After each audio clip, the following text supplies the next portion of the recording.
Calling the May 8th meeting of the Parks, Recreation, and Natural Resources Commission to order. The mission of the Cottage Grove Parks and Recreation Commission is to create and promote policies, programs, and places that enable active living for a more vibrant community. We have a new commissioner joining us this evening, Commissioner Glassford. We're really happy that you're here with us. Can you take a moment to introduce yourself and tell us what's your favorite park? Sure. My name's Kelly. I've lived in Cottage Grove since 2012, and I have two little boys. And my favorite park is probably, I like Hazen P. more because I like to kayak, so. Great, thank you. Roll call. Taken. Has everyone had the opportunity to review the agenda? Yes. Any comments or questions? I'd like to make a motion to approve the agenda. Thank you. I'll second. Okay, all in favor, those in favor? Aye. Any opposed? Okay, motion carries. Have we reviewed the minutes? Any comments or questions on the minutes?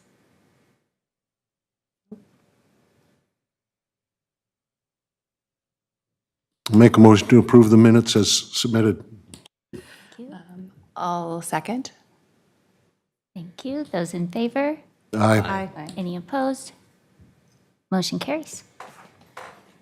Okay, next up, we have open forum. If anyone would like to speak on a topic that is not on the agenda, this is the opportunity. Can't hear you. Oh, I'm sorry. It's time for open forum. So anyone who wants to speak on a topic that is not listed on our agenda, this is the time for that. None? All right. Moving on to presentations. Thank you, Chair, members of the Commission. Tonight, I'd like to make a short presentation on the Cottage Grove Trailway Corridor Landscape Restoration Project. At your last meeting, staff proposed application for a grant to the Minnesota DNR for their Conservation Partners grant through their legacy funding, and also received council authorization based on your recommendation to apply for that grant. And tonight, we want to make sure we reached out to the residents prior to that actual application and getting a discussion about the project with the residents and any concern and address any concerns that they might have. I will tell you that there is no formal action being requested of the commission tonight. We are just providing further information on the project and then also allowing the public to speak if they so choose. So just a real brief overview. The site is over 21 acres of the Cottage Grove Trailway Corridor. Cottage Grove Trailway Corridor runs from, I think I have a picture of it. Cottage Grove Trailway Corridor runs from the northwest quadrant of the community all the way down to Ravines Regional Park towards the southeast quadrant of the developed community, I would say. So we've been working on this project since 2003 to develop that corridor into two things. One, recreational trail, which the whole corridor is actually have paved trail connections, and then also to restore the habitat to create that nature ecosystem throughout the entire corridor. So I just wanted to briefly talk about the goals of the project. So the restoration work would look like kind of what's envisioned here. So the yellow areas are prairie, the blue areas ponding, and then there are also the green areas would be more forested areas or woodland areas with some tree editing to get rid of non-native or involuntary trees to scale those back, and then also replant some shrubs and other trees to bring it back to a more native landscape. So talking a little bit about our public open space management program, the current classification for this area is actually a classification D. So it does say, so it was planted and it's mostly brome grass in that area, and then there's obviously a lot of weed and woody species that have filled in since the 1960s when that area was originally planted. We do mow it about once a year, so it's a little bit different than some of the Class E areas where we don't mow it at all, but in this one we do typically mow it about once a year. Obviously no irrigation, little to no weed control other than through mowing. We don't fertilize. We kind of only go in there for that periodic mow. So it would be, with the restoration work, would be moving to a classification C, where it's got more intentional native prairie plantings, both fall flowers and grasses. We would mow it at least once a year or do have a prescribed burn. Not at least once a year, but typically it's once a year. Still no irrigation, still meant to be natural, but we really try to make sure that we maintain it either through spot spraying, mowing, or a prescribed burn each year. And then obviously the end goal is to have a native prairie and woodland and wetland area throughout that landscape. So the process, I talked a little bit about that a couple slides ago, but tree editing, so getting in there and looking at the trees, there's a lot of black locust that we want to thin out because that grows through the roots and grows really fast and takes over super fast. And if you walk out there, you can kind of see how it's taken over the landscape, especially on the southwest side of that corridor. Then we have an herbicide application where you kind of kill all the grass areas and get that back to bare soil. And then a second herbicide application can be applied if the first kill goes really well. Then you don't necessarily need to do the second one, or you can do a spot spray. And then it's usually followed by a burn. And then after that burn, you can go through and till the seed right into the soil. And when I say till, we're not actually turning over the soil. We're trying to keep the soil intact. That's the whole intent of a restoration project like this. So it's called the no-till drill, where it just drives the seed right in through, an inch under the soil or so. So we try to disturb the soil as little as possible. And then grow and management, it takes 3 to 5 years for these to establish. I mean, it really takes 5+ years for them to be fully mature. So targeted herbicide application, which is people literally walking around with backpacks of herbicide and spraying woody and weedy species that we want to get rid of. Mowing, clipping woody species, trees that are trying to regrow, and then prescribed burning, and then interseeding bare spots that haven't grown in. Timeline is dependent on the grant award. The grant application does not open up until August, so we have some time before that even happens. So we probably won't even be in 2023. We're probably looking more at 2024 before we do anything. But we could go in and do some tree editing over the winter. That's usually a good time to do that, so you're not disturbing the soil, and you can kind of get the trees while there's no foliage on them, and it makes it for easy work, and then you can do burn piles and things like that. So there could be some tree editing, but for the most part, we wouldn't be until fall 2024 before we actually start restoring the landscape. So what's on this slide is a little bit deceiving. So that was based on if we applied for a expedited grant, which is it was due today, and we didn't do that because the funding's a little bit more than what that expedited grant allows. So everything will be pushed back a little bit from here. Unexpected benefits: landscape beautification, native plant diversity, pollination habitat, living breeding habitat for wildlife, water quality and filtration, soil stabilization, and then reduced long-term maintenance requirements, including tree removals, weeds, and pond management. One of the things I always tell people is that when I got here 21 years ago, we used to have a full-time person that would start mowing in end of April, early May, open spaces, take them 2 or 3 weeks to get all the way around, and he would start mowing again. And he would do that all summer long. We've come a long way. Now we go out maybe 2 weeks in the spring and 2 weeks in the fall with mowing just to make sure that our grasslands stay grasslands, because if we don't mow them, then they turn into buckthorn forests and sumac covered and things like that, which is not great habitat either. And we want to have a balance of all that. So we do still need to mow those areas or maintain them in some way. So we've come a long way. We've reduced a lot of that negative impact on the environment through mowing and spraying and things like that by having these diverse landscapes. So similar projects, just for your review: Meadowgrass, West Draw Park, Pine Summit Pond, Hidden Valley Park and Pond, Kingston Park, Woodridge Park, Pine Tree Pond Park, Hamlet Park, Camel's Hump, Cottage Grove Ravine Regional Park, and there's actually quite a few more, but just to show that we've had a lot of success in these areas. So the end goal, as I talked about early on in the presentation, is to create this habitat belt, I call it, so running right through the heart of the community for all those benefits of the restoration project. And then just real quick, so the red oval there is the project that we're proposing to restore, and then the last remaining connection would be that blue oval on the southeast corner there. So at this point, staff recommendation is to simply allow public input for the Cottage Grove Trailway Corridor Landscape Restoration Project, and then approve the letter of support for the grant application. with that, I'll turn it back over to the chair.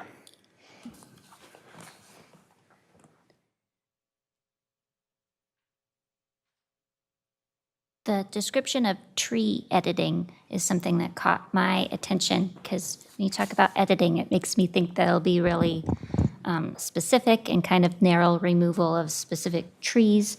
But it's hard for me to picture what those wooded areas might look like after the editing portion is complete. Do you have an idea of about how many trees or what the visual impact might be there? So one, we would actually go in with our ecologist and do a little further dive into the trees that are there. But we will not go out and completely clear cut any sections of forest. The only exception might be on the southwest side as you get closer to Hinton where the trail comes up, and it's on the south side of the trail where there's that black locust issue there. You know, there we might want to get in there because it's starting to break up the trail and it's just going to continue to grow, and black locust is just extremely hard to control. So that's the only exception I can see. But usually if there's nice box elders, if there's, I mean, those are native trees as well. So, I mean, we try to keep nice trees and then clean up what's already dead, dying, or fallen. So yeah, so a lot of homeowners are usually concerned about losing all the forest behind their home, but that's pretty rare that we do that. That's more of an Excel Energy thing where they clear cut. We'll try to preserve some semblance of that and then try to keep the mature trees and then try to get rid of any of the immature trees around it so that it's kind of isolated to that area. Thank you. Zach, are we kind of guaranteed to get this grant, or is there a plan if we don't get the grant? Commissioner Larson, there is no guarantee to get the grant. We've been successful so far. All those projects I showed on that habitat corridor have been grant funded, so I think they're starting to see the vision. I will say I did the first project in 2003, and then I would say maybe 2 or 3 applications after that. Some of those areas weren't funded, but ever since they've started to see the vision of that belt, we've been very successful. So no guarantee. I feel confident about it. But if we don't get it, we continue to reapply. And sometimes the pool is really strong with applicants and sometimes not as strong. So we just keep reapplying. It is only a 10% match. So, and most of our funding comes through in-kind services like these mowings and some of my management time on the project and things like that. So it's a good value. Any other questions or comments from the commission? Okay, then we'd like to invite public comment at this time. Yes.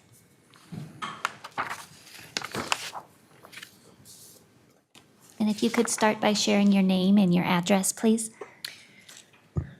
Hi, my name is Susan Wagner, and I live on 7887 72nd Street. And I am one of the houses that is along the corridor that you're talking about restoring. And I am here, and maybe I'm jumping the gun here, but I'm concerned. I mean, I love the idea of the project. I emailed Zach and let him know what my concerns are. And when I moved to Cottage Grove, in the back of that, the field was horrible. I mean, it was just weeds, a lot of weeds. And I live in a townhouse, so I only have a certain section of property, so I can't plant a lot of flowers. So I thought this was my opportunity to plant some flowers. And so for the last 12 years that I've lived in Cottage Grove, I have spent thousands of dollars planting flowers. And they're Minnesota flowers. And I gave Zach a whole list of all the flowers I planted. So I have no permanent structures on my land purposely because it is Excel, or it's not my land, so I didn't put anything permanent on there. And I can guarantee you there are no trees because Excel Energy has cut down every little seedling that has ever come up on that land. So I have replanted grass, I have wildflowers, I even planted a prickly pear cactus that actually started growing. But I am concerned with this project that you guys are gonna dig up my flowers. And I would like to make sure that that doesn't happen. And so I would like you to take in consideration the people who have spent money to grow flowers and beautify the area and do make it habitat friendly. I stated to Zach, actually, a couple years ago, I planted some milkweed for the purpose of trying to get monarch butterflies. And last year, after all those years, I finally was able to rescue one. And I grew it and I let it loose. So I don't want to lose that. And so I'm here to ask you to not dig up or burn my flowers, which is part of what they're talking about doing in here. That's it. Thank you, Susan.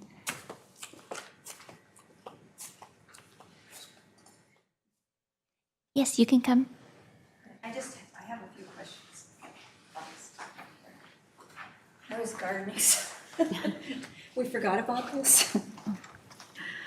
Hi, I'm Pat Driscoll. I live at 7816 73rd Street South, and I'm also on the corridor, and I love the trail. I love everything about this project that you're doing, and my question is, and well, first let me explain what we inherited when we moved here 9 years ago. The person who owned the home before us took a bunch of furniture and burned it on city property and left a 6-foot pile of ash. And we came to look at the house before we closed, and we said, that's got to go. And I think what he did was just spread it out. But in the process of burning that huge pile of whatever he was burning, I'm sure it was furniture, he killed all the black walnut trees around that perimeter. And in the years that woodpeckers, I mean, it's been fun to see the pileated woodpeckers out there and stuff like that, because you don't usually see them here. But we know it's infested with, bugs and crap, and it's just icky. So we're hoping that in places where there are forested lands, that you'll refurbish the forest with native forest trees, maybe? Even if they're little, I mean, it would be nice to have some trees back there, because we're the ones that are going to be devastated. It's just going to, if you take on all the dead trees, and then I don't know what kinds of things those things are that are growing in there, but I don't know what that stuff looks like that's invasive, so I think it might be some of that, because it does kill trees. I know that. There is buckthorn there. There is a buckthorn? Okay. Probably more than one, yeah. So I know, so I'm glad you're doing the project. I'm just hoping that, and the other thing is, we're both very old, we're in our 70s, so we also inherited a little, what would you call it, a shack that sits on the city property. So that's our responsibility to move that, and we're both old and physically can't do that. So if you could help us, if there's any volunteers that would help us tear it down, that would be great. We're in the process of cleaning it out and getting rid of junk in there, and so, but we need help getting the structure off the land. So if you could consider that, I would appreciate that. And I think there's another neighbor, but they're younger. We're just, we have a hard time just doing our snow and grass, so we're hurting here. We don't want to sell either, so.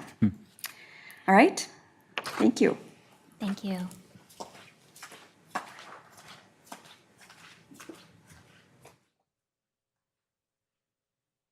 If you'd like, Chair, if there's no other comments, then I can address or answer any additional questions, but I guess maybe give it one more ask. Is there anyone else who'd like to speak? Okay, Zach?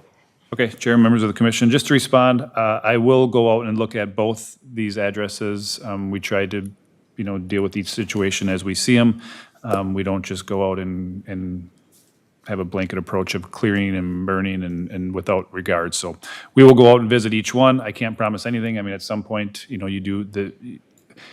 spending tens of thousands or even $100,000 or more on a project, and you got to make sure that you're prepping the site the appropriate way. But if there's native plants, we would certainly want to try to, work with the resident to see how we can preserve that investment. And then as far as the tree editing, yeah, we would be looking more, I can't remember exactly where this is, but I think it's on the south side of is it on the south side of the trail?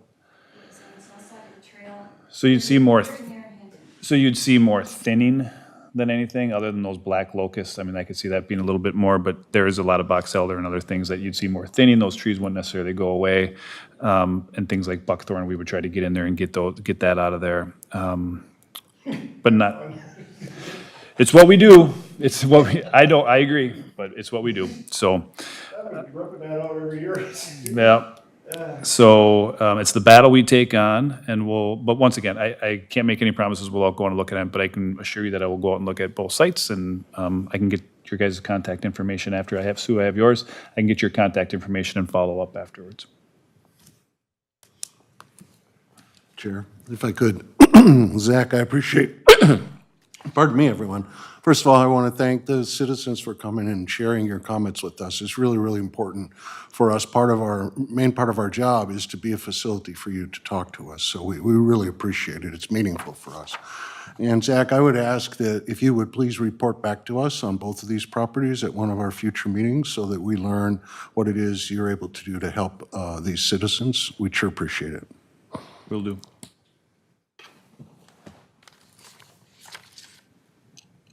All right, we're going to move forward to our action items, first of which is, Sorry, excuse me. Then, if no one else will, I'd like to make a motion to approve the letter in support of the grant application. My apologies, I forgot about that. oh, this one I isn't told listed I told the chair there was no action. I was incorrect. I apologize. I am looking for a letter of support for the grant application, which will require a motion and a second. So thank you, Councilman Olson. Sure, I second. So moved. and Who was Kelly the second? seconds. I second.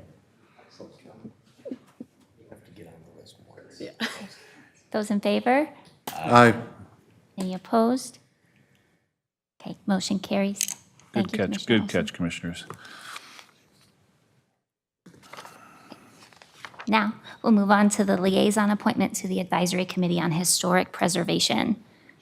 Thank you, Chair, members of the commission. The Parks, Recreation, Natural Resources Commission bylaws state that the commission shall appoint a representative to the Advisory Committee on Historical Preservation, otherwise known as ACHP. It's not necessarily required that the liaison goes to every meeting. However, annual representation is recommended. So at this point, the position is currently vacant, and staff is recommending the commission consider appointing a commissioner for the role. If no commissioner is appointed, then staff representatives from each commission will continue to bridge the relationship gap between the two commissions. So looking for a motion and a second to appoint a representative to the Advisory Committee on Historic Preservation. When do they meet? I could actually. They meet on Thursday or Wednesday, every other month. So like once a month? Right. Once a month, every other month? Every other month, right. So I actually went to the April 11th meeting, just to see what it was like, because I could see we had this obligation that we hadn't fulfilled.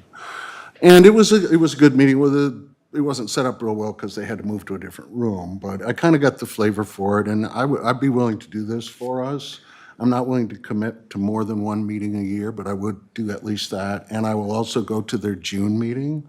I talked to some of them at the volunteer appreciation dinner and said I was going to offer to do this, and they seemed to like the idea. So I wouldn't be reporting all the time, just if something came up where there's a historical item or resource that we have, asset that our city has, and then there's a park maybe associated with that, then the two groups, us as a commission, them as a committee, there would be a need for some close communication, and I feel confident that I'd be able to do that. I've also asked that staff liaison for that group include me on their packet. That way I can see if there's something at a meeting that I go, well, gee whiz, we should be there. If I can't attend, then I would reach out to all of you and see if someone could go in my place, or make sure Zach can go maybe. So I would offer to do that. I would make a motion that we appoint Commissioner Olson as our Parks, Recreation, and National Resources Commission representative to the ACHP. I can second that. Any additional questions or comments? Okay, those in favor? Aye. Any opposed? Motion carries. Thank you for volunteering, Mr. Commissioner Olson.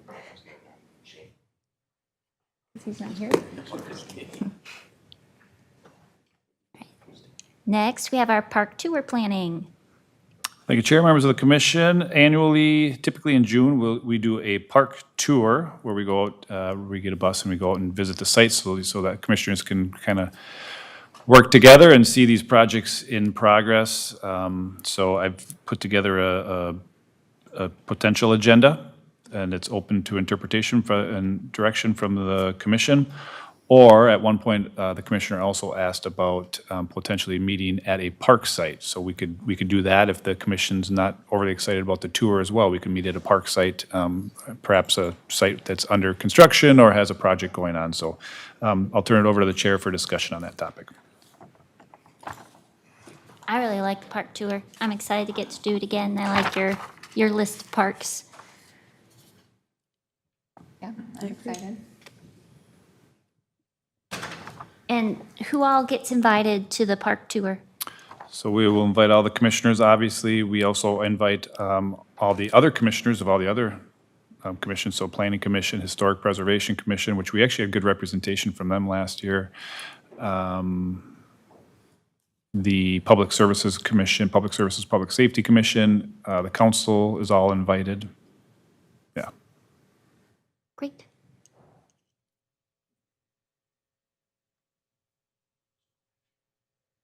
Yes, there is, it is an action item. Did you want to act?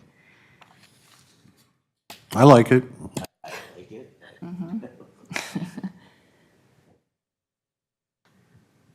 The action, we approve the tour? Yes. I can make a motion to approve the tour as it's listed.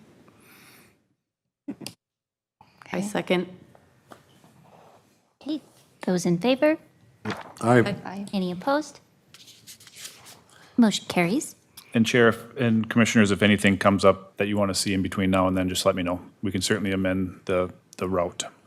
Okay, and we should note that the start time is at 6 PM when we regularly meet at 7 PM. So just in case you need to adjust your calendars. Well, actually, Chair, excuse me, can I request that staff remind us again prior to the meeting that it's at 6, not 7? Thank you. Next, we have the Commissioner Recruitment Report. Thank you, Chair, members of the commission. We've spent some time at the last couple, 2 or 3 meetings talking about recruitment and onboarding, and I think we're making some progress there. Hopefully, the new commissioners have seen the benefits of the onboarding process, so that's been good. And then there was also discussion on how we recruit. So I just went through and talked with our communications staff and our HR staff of how we get the word out about commissioner openings.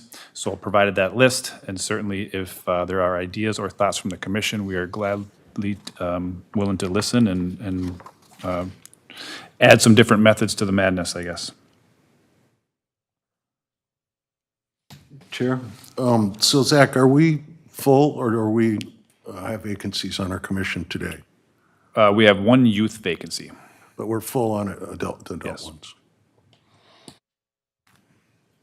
What's the age for the youth? 13 to 18. They also have to be enrolled, Kelly, in school. Yep, they have to be in school, Perfect. right? Yep. Yep.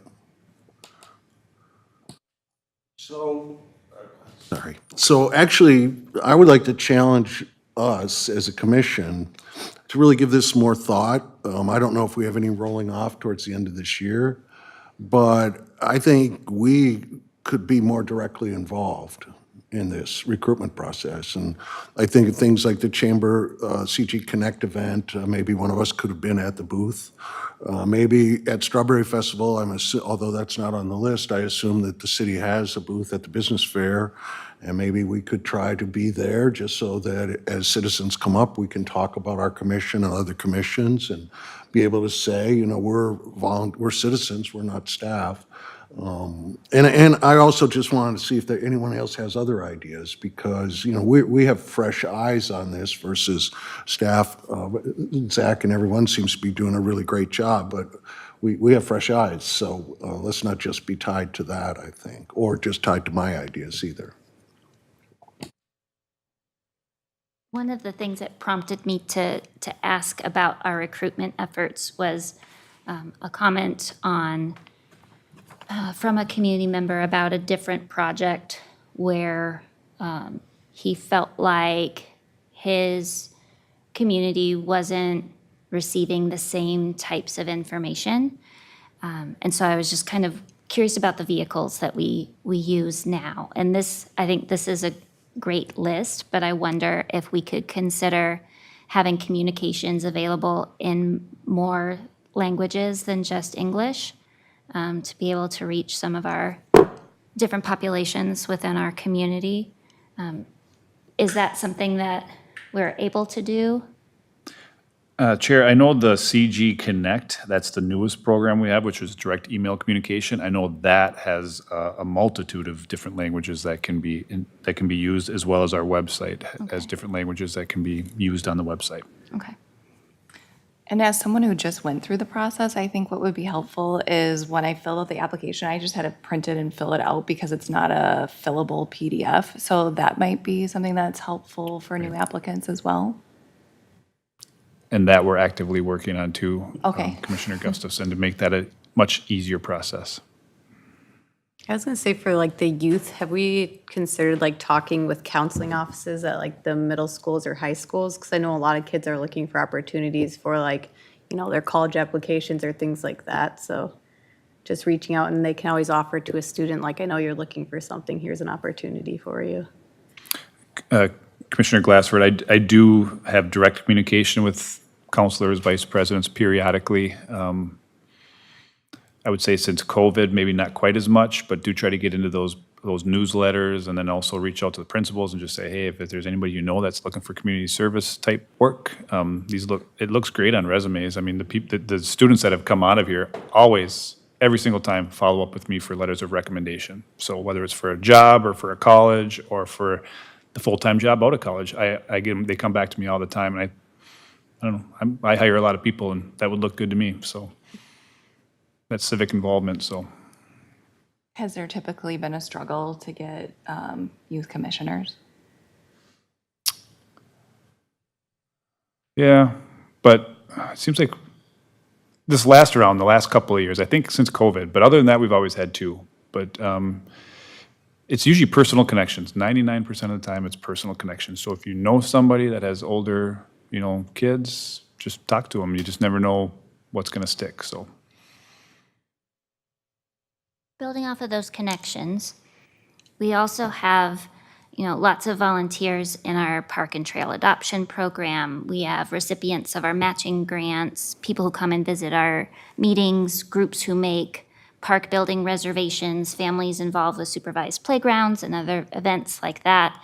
If we have, contact information, I wonder if this would be one of those instances where it would be appropriate to send an email communication, perhaps saying, hey, we know that you've been a part of our programs in the past. Would you be interested in helping to grow those programs and make decisions on those programs, and kind of building off that network of people who are already involved in some way, who might welcome the opportunity to be more involved or could share with their communities?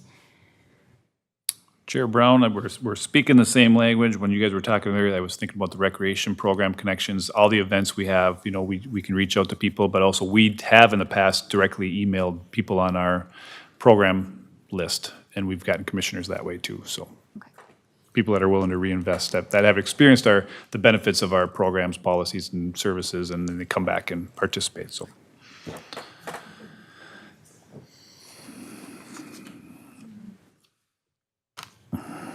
All right. Next, we can move on to action updates, starting with the 2023 Park Project Review. Not a lot of updates there, other than Glacial Valley Park. I wanted to touch on that one. That one's been delayed. The process just seems like it's delayed. Contractors are struggling. There was some damage to some concrete in other areas this winter because of the fencing contractor that got a little aggressive on their methods. So we were originally thinking, maybe by 4th of July, we were hoping that project was going to be kind of wrapped up. It's probably going to be late summer, early fall at this point. So not a surprise in today's world that construction's a little bit delayed, but it's not going to delay the construction of the building. So the building, we're expecting to break ground here in the next couple of weeks. We've had our pre-construction meeting, and then that will go. Otherwise, playgrounds, Peter Thompson Playground should be going in here in 2 weeks. The other playgrounds will be later this summer. Highlands Park Playground's supposed to be going in within the next 2 weeks. And then, I thought I had one other one. So that's my updates for now for park stuff. Jim, did you have any others? Okay. Okay, next we have the bylaw review with the term update. I just submitted, a question came from Commissioner Crabtree about the term, and she was correct that the terms did switch based on council direction. So instead of a maximum of 3-year terms, their maximum is now 4-year terms. So I just did show you the revised bylaws in the memo. Chair? So is there a typo in this? Is the last line of that paragraph called number and term? Should that be 4 consecutive terms or 3? It was 3 and it's now 4. But I'm reading 3. I don't know if it's just my copy, but it was Under both number the and copy I had at my house and this one. The last line of the paragraph titled 1, number and term, the third to the last word is 3. Should that be 4?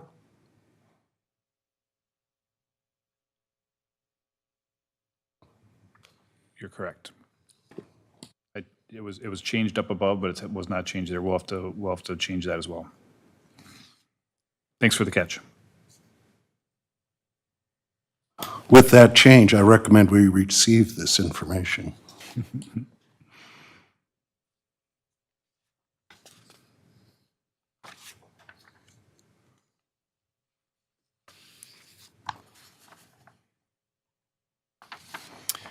Chair Brown, I did have one other item that I forgot to put on the actual agenda, but it was part of the updates in the memo. If I could just cover the Crockett Fields that's listed in there. Yes.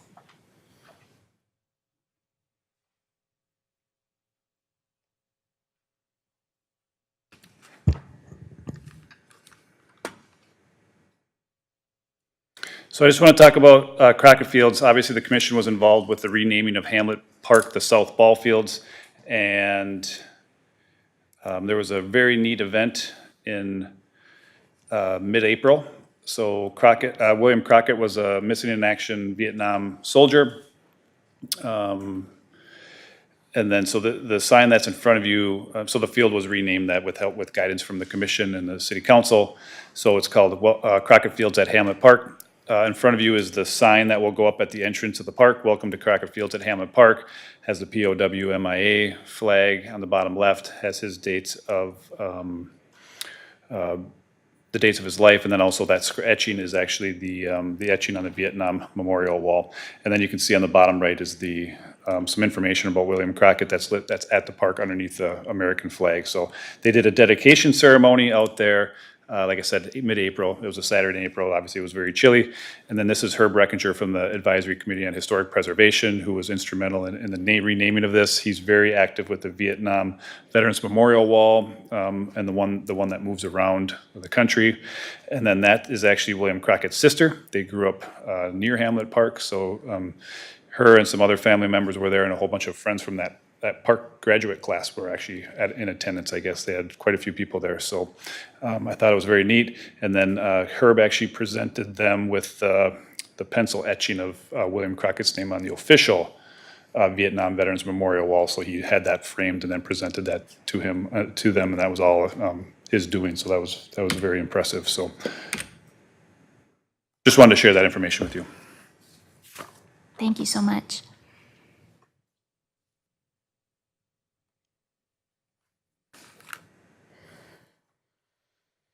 Next up, we have the Mississippi National River and Recreation Area Water Trail Plan. Thank you, Chair, members of the commission. At the last meeting, I asked the commission to review the exhausting packet that of National Water Trail Program because the National Park Service is going through that and updating it and updating their mapping. So there was some requests to the commission that I bring back to the meeting. The meeting was productive. I summarized the bullet points from the meeting. I think that gives you a good understanding of where the meeting went and how things had proceeded through there. And then also I wanted to assure you that all the requests that you gave me, I did share with them. And some of them were already part of their plans, like the working river and making sure signage and safety it was appropriate. So things like that were already in discussion. And then also I thought it was kind of neat that they're working on a water trail logo, which was in your packet. So that's the latest rendering. They went through a few different renderings. It was kind of a challenge to figure out how to make sure that, you know, the image of the city's in there, but also that it's nature. So there's a lot of things going on there, but I think they've pulled it together pretty well, and this is just the first draft, so they'll continue to work on it. So just want to share that updated information with you and let you know that it continues to be a work in progress, but the first meeting went well, and I think all the concerns of the commission were, well, for sure they were expressed by me to the group, and then I think they were well received. Thank you. Okay, we don't have any donation acknowledgements. Chair, I do have one that I wanted to Oh, briefly okay. review. So last Thursday, we did receive an AED, which was officially accepted by resolution from the city council. So this is actually an outside AED unit. It's called a Save Station. So this is outside and it's available through automated external defibrillator. It's available to the public 24 hours a day, 7 days a week, 365 days a year. It's got a little heating coil in there in the winter so that it stays as warm as it needs to be, I guess, to operate. And then it also has a fan in the summer to stay as cool as it needs to be in the summer to operate. It's underneath the awning at Woodridge Park, and it was donated by the Teddy Dowdle Heart Foundation. Teddy had died at Woodridge Park on the basketball court last year. There will be a video from SWCTC on there where Craig is the father of Teddy. He's on the far right. Teddy was only 23 years old. He tells the story about how Teddy went to the park and went to play basketball with his brother, went to get a rebound, dished it out to his brother, collapsed and died on the court. He was there within 5 minutes. The father was there within 5 minutes. And people were performing CPR on him. The EMTs were there within 7 or 8 minutes, which is the standard. So everybody was there very quickly, but they were not able to revive Teddy. So in lieu of that tragedy, they decided to do something in Teddy's memory, which this is the first step to donating an AED at that park. So a very, very cool gesture, unique, and something that's new for our park. We're looking at putting this into many other parks, and we're working with the Athletic Association, who has some funding to do that. So we're excited to kind of keep that momentum going, and the family's very excited about it too. They're also going to donate in Woodbury one to the Minnesota Fairview Sports Center as well. So they've fundraised all the money, and it was a very nice donation and a very good ceremony with, I want to say there's probably 150 people there at the park that night, so. How much did it cost, Zach? So these standing units are about, all installed, they're close to $10,000. The ones we're gonna buy, the next set we're gonna buy, we're gonna put them on buildings where you can mount them on buildings. That saves you, maybe $1,500, $2,000. So usually between $7,000 and $10,000, and it all depends on how much electrical work is needed to do, to get them installed.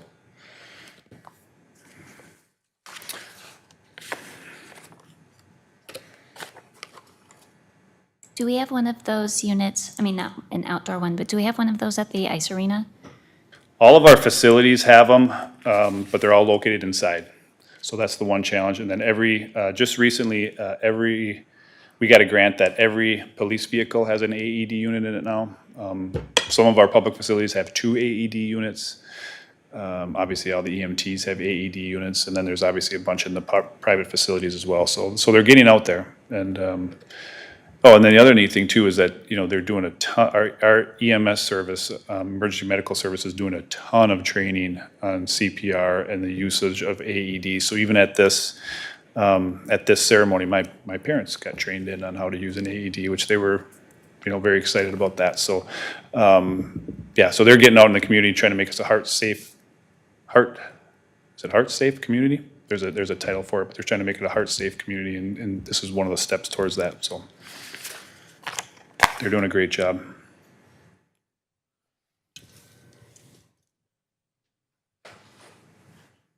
Okay, and also in our packet, we have staff reports from River Oaks and the Recreation Department, who highlighted the egg hunt in the snowstorm.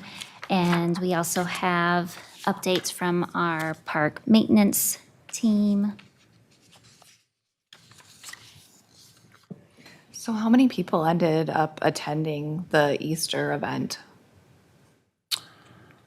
So I think we had just shy of 600 kids show up, and so we always figure about, multiply that times 2.5. So I'm guessing there was probably close to 1,500 people there.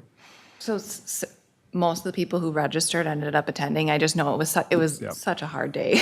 Yeah, We were actually planning on going in the morning, and the snow was just so heavy that we're like, okay, we're gonna stay home. Yeah. I want to say it was like 50 or less that didn't show up, and then we Okay. gave them, and then we offered to give them their packets and their prize packs and all that. So Well, that's great. Yeah, and That's so a lot of great people showed attendance. up after. So, yeah.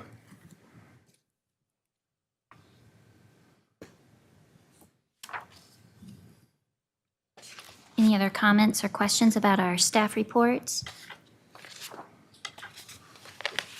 Well, I enjoyed the article about principles of inclusive playground design.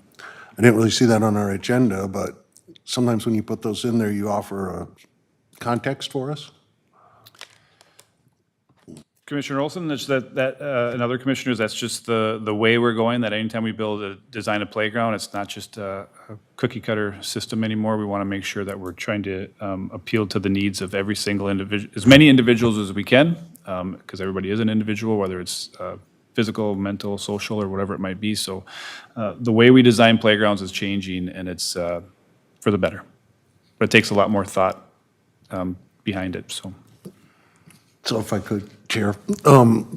So my first reaction when I read it was we should make all of our playgrounds thus. And Commissioner Crabtree, who unfortunately isn't here tonight, challenged me at one of our meetings last summer to be more interested in our playgrounds. So I've been trying to find a way to do that, and reading this article made me more interested. And so if I'm hearing you right, even though it's not the big fancy inclusive playground at, it's not Kingston, it's the other one down the hill from us. All of our playgrounds are inclusive now. At least we're designing them as best we can to achieve that goal. Is that a accurate statement? That is correct. Okay. Well, I would just say that I, as a commissioner, feel very supportive of this. And if there's anything I can do or we can do to help you achieve that goal, I would want to be part of that. Thank you. Have you tried out the zip lines at Woodridge? Have you tried out the zip lines at Woodridge? I have not tried out the zip lines for many years. Well, you could consider that part of your challenge, because I think a great way to get to know the playground equipment is to play on it. Point taken.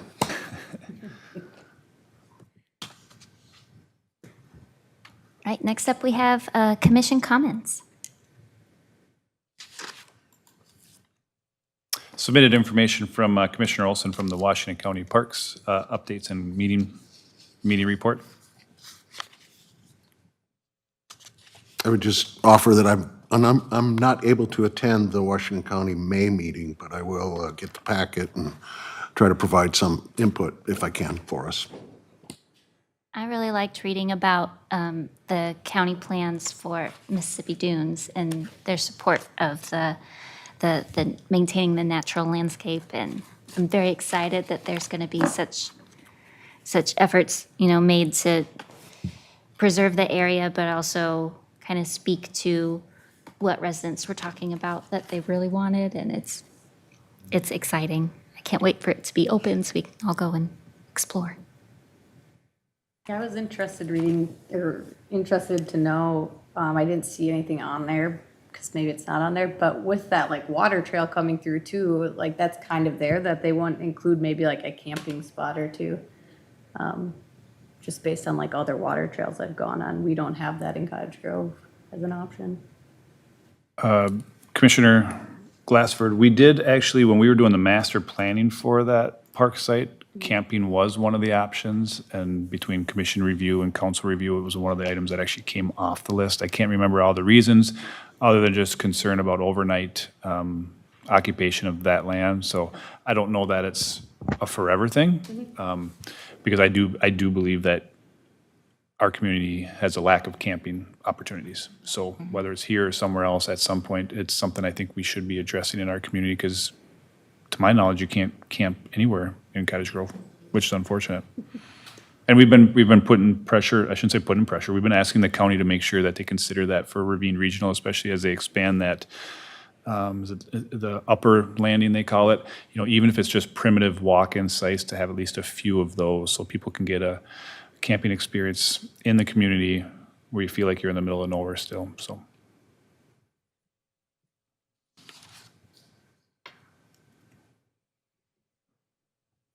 Next up would be council comments. But we do have copies of recent council meeting minutes within our packets that we can review. I can try to answer any questions the commission might have on those council agendas if there are any. I said try.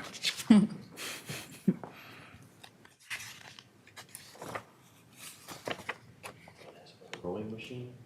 No, I was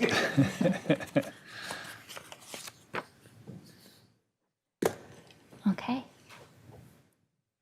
Well, if we don't have any further comments or questions, our agenda is complete, so we can adjourn to our workshop. I'll make a motion to adjourn. I'll second. Those in favor? Aye. Aye. Any opposed? Okay, motion carries. We are adjourned.